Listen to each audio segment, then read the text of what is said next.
Hello everyone, welcome back to my channel. I'm Bill. We're going to be in the Song of Silence book. We're continuing the Prestige class videos. The video we'll be doing today is the Fang of Lolth.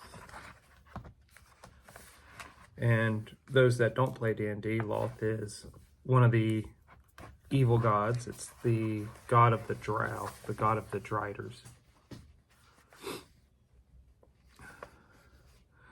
So let's read what the Fang of Lolth Prestige class-wise is, how to qualify, what the abilities are on the table, and then what they are in greater detail.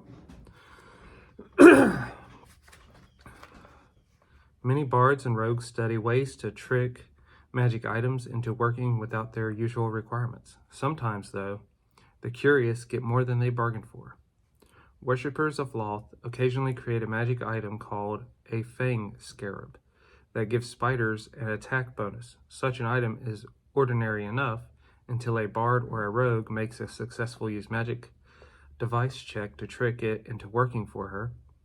Though she does gain the benefits of the fang scarab, it also fuses to her neck, beginning a metamorphosis that could eventually turn her into a half spider abomination. And there's a picture of it, so let's share that.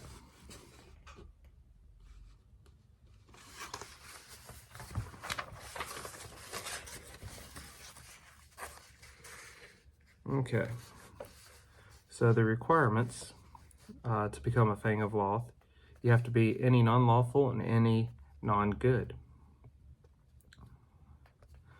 Base attack bonus +5.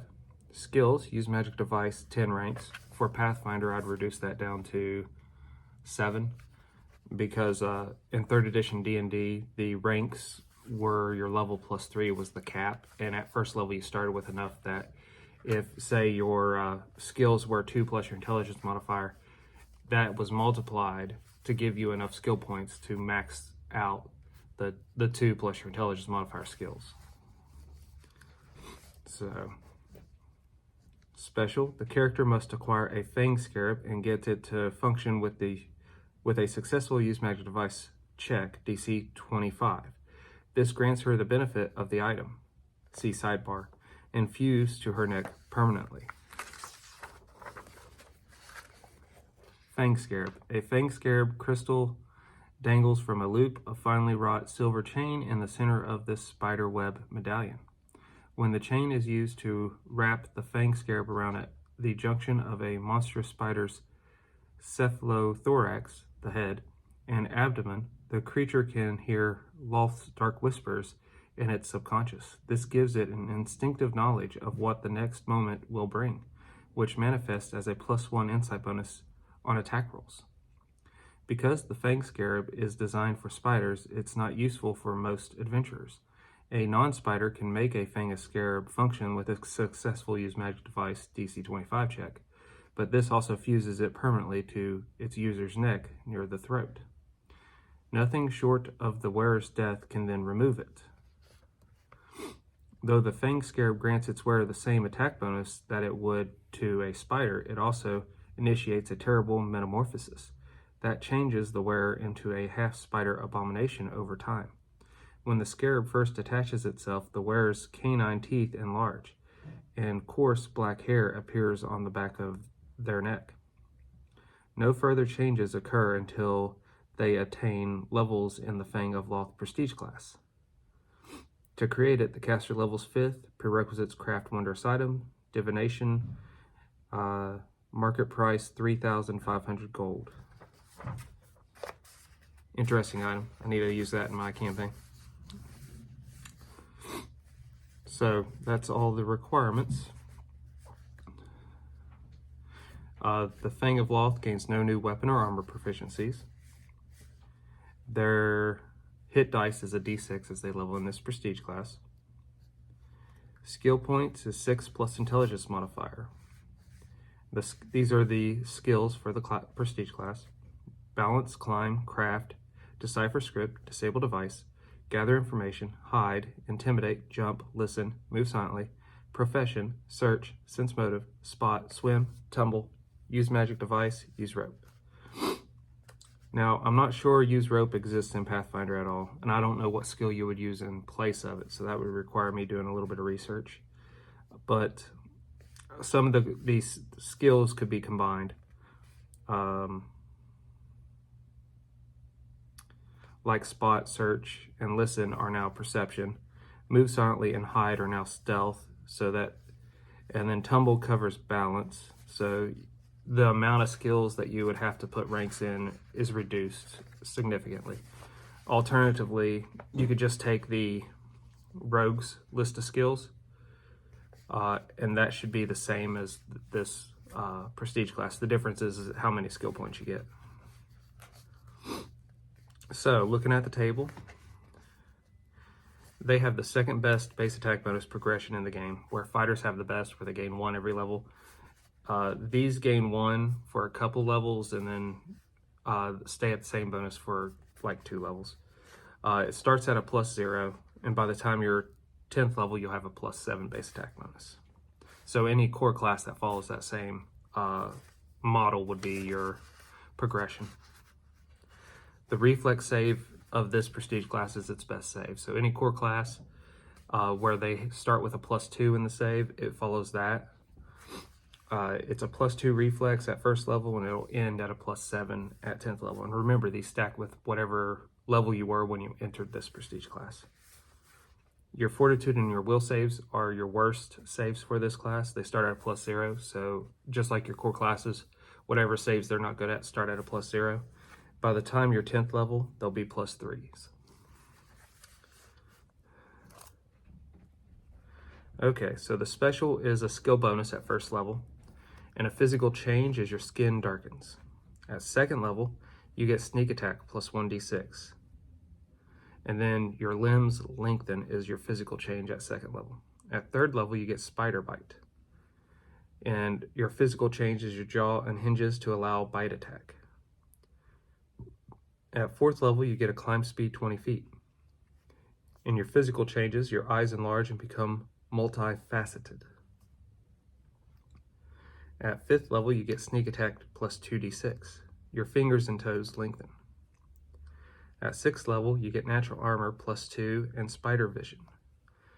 Your physical changes, tufts of coarse black hair cover the body. Eyes develop spider vision. At seventh level, you get summon swarm, and your physical change is your back hunches.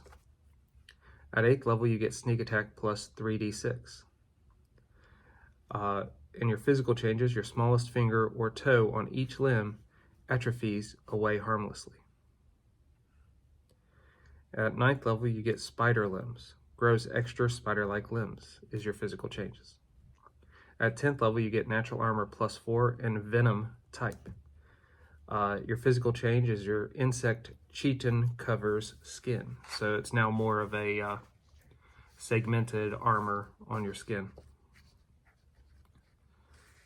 Skill bonus. As extraordinary ability, the Fang of Lolth gains a +2 competence bonus to climb and jump checks. In addition, the Worshipper of Lolth provides her with a subconscious hint about how magic works, giving her a +4 insight bonus on use magic device checks. This bonus is a supernatural ability.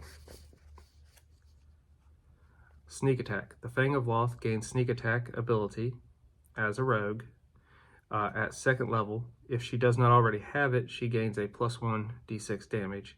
If she does have it, it just stacks with the existings. And each time it appears on the table is just another d6. Spider bite. The Fang of Lolth can unhinge her jaw and bite with her razor-sharp teeth as an attack action.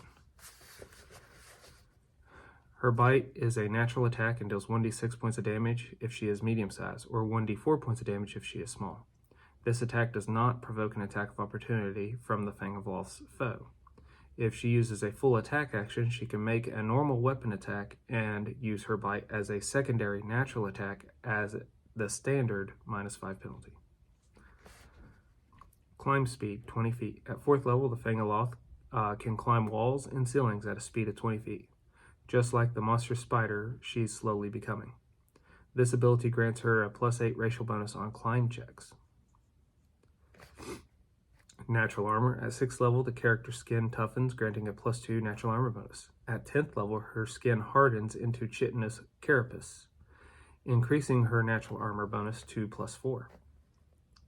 Spider Vision. At 6th level, the fang of lolth gains increased visual acuity in the form of a +4 competence bonus on both spot and search checks. So +4 on perception, gotcha.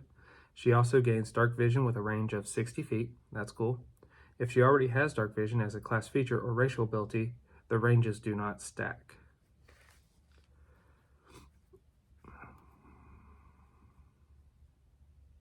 I'd give them something else if they already had dark vision as a bonus, just to keep them gaining more power as they're leveling.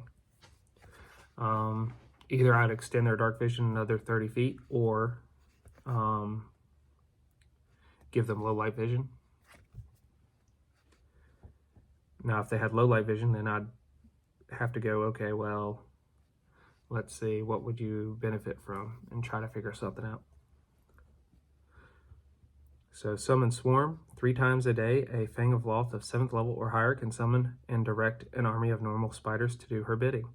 This ability works exactly like Summon Swarm spell cast by a druid of a level equal to the character's Fang of Lolth level, except that the swarm is always composed of spiders. The Fang of Lolth can spend a move equivalent action to direct the swarm, which moves at a speed of 30 feet. Spider limbs.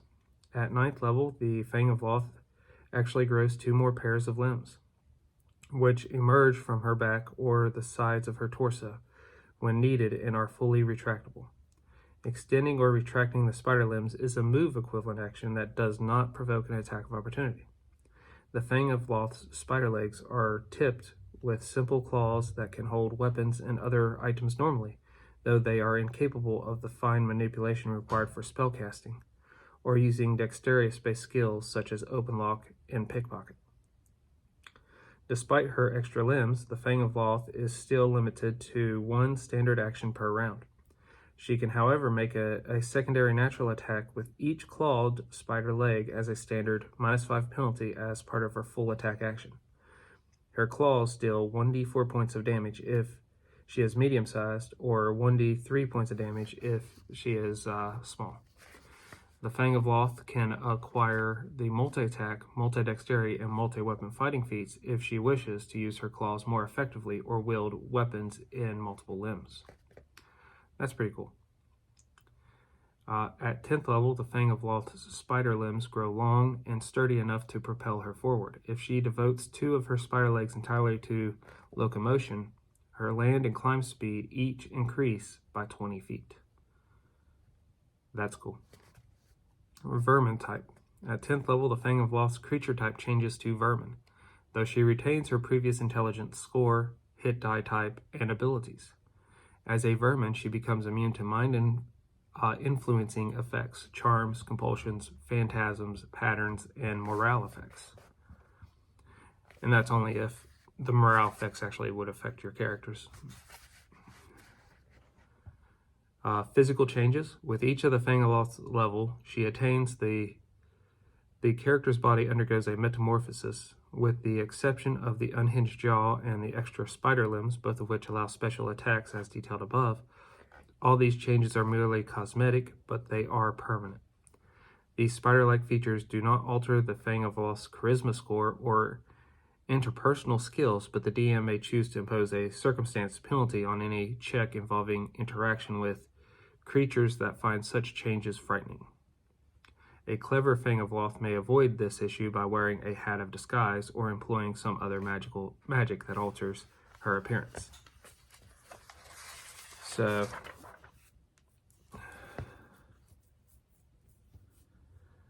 I would leave this as is.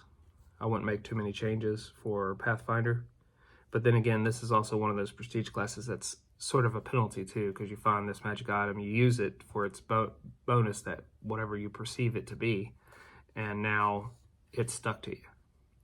That said, it's more like a cursed item. I would put it at a high level cursed item. I'd say the DC would be a minimum 25 to remove curse on a caster level check. So I would also treat it as a cursed item until you started leveling in the prestige class. When you start leveling in the prestige class, then you start getting the benefit. my throat. The benefits of this prestige class and the alterations that it's doing to you are permanent. Now that said, a wish spell could undo it, in my opinion, but you would lose the levels you gained in the prestige class. Now, whether that resets you down to the level before you took the prestige class or allows you to replace the levels would just be a discussion I'd have with the player, what they'd want to do. Because even if they're weaker than the party, they're not necessarily useless or weak. I've played characters 2 or 3 levels lower than the party, and I've dealt out a decent amount of damage. The downside is I just couldn't take as many hit point hits that they could take. So, let me know what you think about the Fang of Lolth in the comments below. Until we all game again, guys.